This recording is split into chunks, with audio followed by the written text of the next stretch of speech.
Hi, my name is Marcy Sawyer, and today I'm going to talk to you about collaboration in your school library. Dr. Jason Perez described collaboration as a professional culture requires teachers who are willing to share, support, and explore together. Developing a collaborative culture will result in a teacher attrition, as well as improving student learning, and a community, the type of school that everyone is searching for when they become an educator. So as we begin this school year, we want to think about how we're going to collaborate and work together in our schools.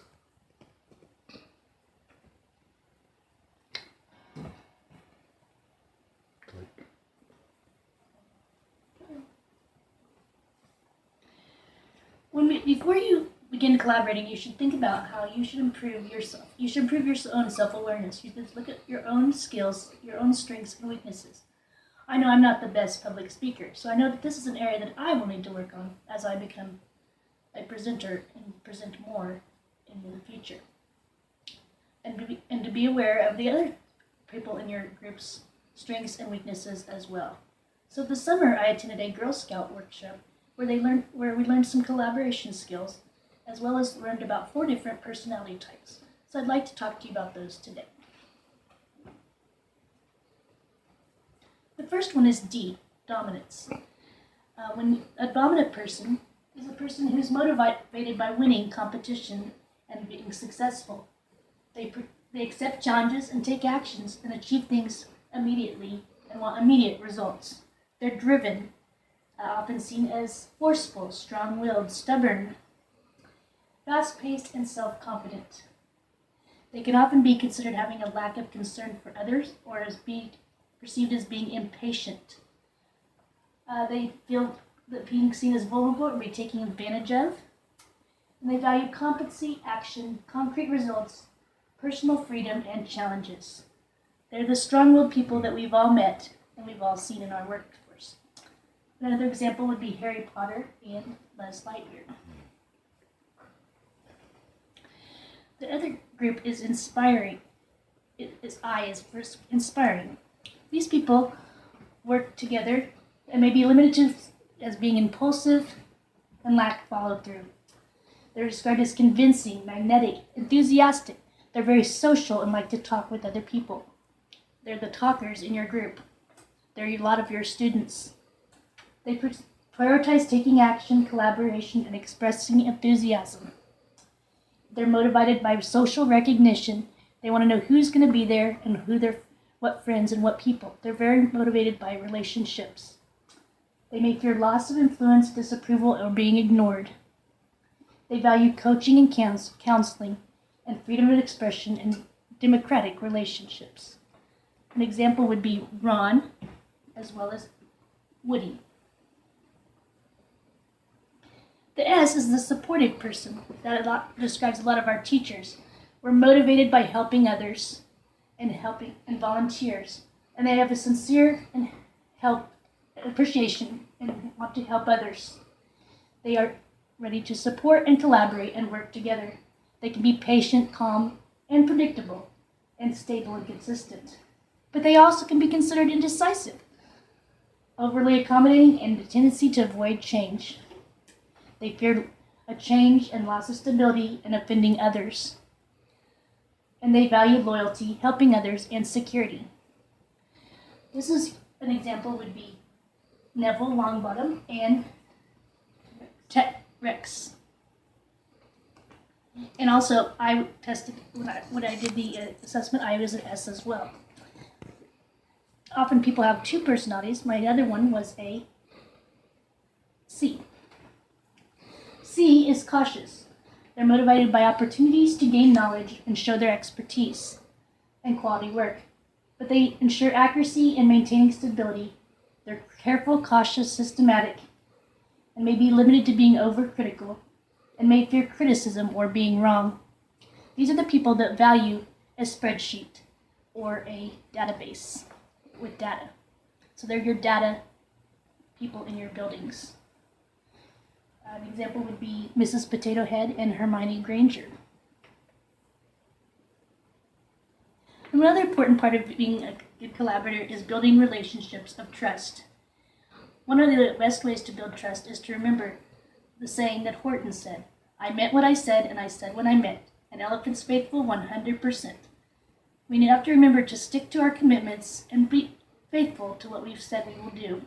If we promise to get that teacher the books by the end of the school day, then we need to follow through with our commitments and make sure that that happens to help build those trusting relationships.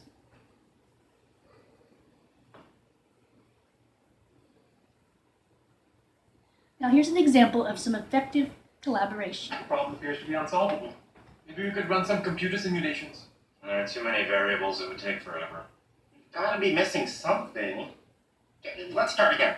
The movie is playing here at 7:20, here at 7:40, here at 8:10, and here at 8:45. Alright, these theaters have to be eliminated. Why? They're state-of-the-art digital projection, 20-channel surround sound. Yes, but they have no icy machines. Despite my aggressive letter writing campaign, I might add. What about the multiplex here? The seats are terrific. They have Twizzlers instead of red vines. No amount of lumbar support can compensate for that. Well, it's gonna take at least an hour to eat, and I don't see a Sheldon-approved restaurant proximate to a Sheldon-approved theater.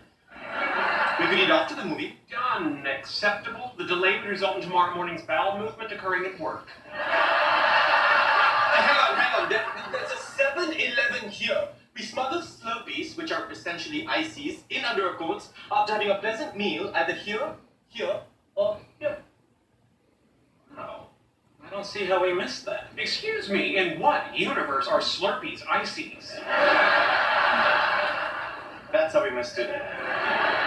Sheldon, would you be prepared on a non-presidential basis to create an emergency ad hoc Slurpee icy equivalency? Oh, Leonard, you know I can't do that. Yeah, I guess we only have one option. Yep, I don't see any way around it. Bye, Sheldon. See ya. Then do it.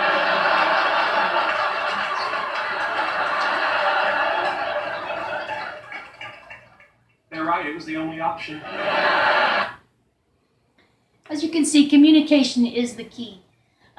The characters in the video interacted with each other and tried to come up with solutions. They shared their ideas, they listened to each other, and they tried to come up with compromises. However, each collaborative work is not always successful. As you can see in this one, the only decision was to leave him at home, and that was the solution that they came up with. So remember, it's important to remember that not every collaboration works out the way you think it will, but the important thing is that you work together to try to come up with solutions together. Another thing to remember is to embrace change. Nelson Mandela told us that education is the most powerful weapon which you can use to change the world. We all know how important our jobs are as educators, and we are changing the world by teaching these children new things and their lifelong skills. But we must remember that sometimes we have to change the way we do things or make things different from the way we've done them in the past. We have to embrace change and be willing to make adaptations. One of the things I know that I'm going to work on this year is planning together. I work at 3 different libraries, and so I get the opportunity to collaborate with many teachers, specialist teachers, and as well as 3 different librarians at each building. That is going to be a challenge, but it's also very rewarding, as I can see how 3 different people come up with new ideas, and I can learn a lot from each of them. We can work together and plan activities, and then we also work as a team.